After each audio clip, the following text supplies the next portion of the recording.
शास्त्रों के अनुसार हर तीसरे साल सर्वोत्तम या पुरुषोत्तम मास की उत्पत्ति होती है। इस मास के दौरान जप, तप, दान और अनंत पुण्यों की प्राप्ति होती है।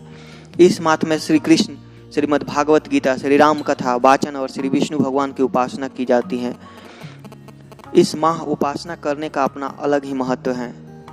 पुरुषोत्तम मास में कथा पढ़ने सुनने से भी बहुत लाभ प्राप्त होता है। इस मास में जमीन पर शयन एक ही समय भोजन करने से अनंत फल प्राप्त होते हैं।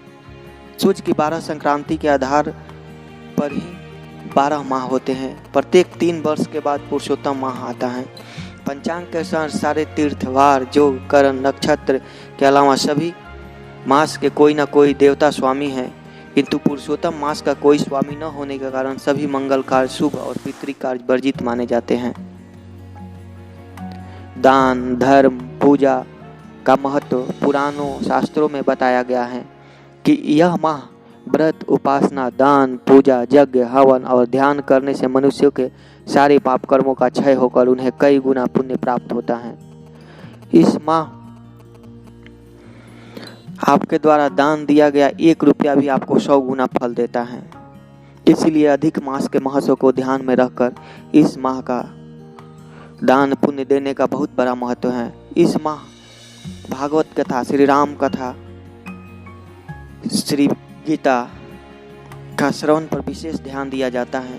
धार्मिक तीर्थ स्थलों पर स्नान करने से आपको मोक्ष की प्राप्ति होती है और अन्य पुण्यों की प्राप्ति होती है। पुरुषोत्तम मास का अर्थ जिस माह में सूर्य संक्रांति नहीं होती वह अधिक मास कहलाता है। इसमें खास तौर पर सर्व मांगलिक कार्य वर्जित माने गए हैं, लेकिन यह माह धर्म कर्म के कार्य में बहुत फलदायी है।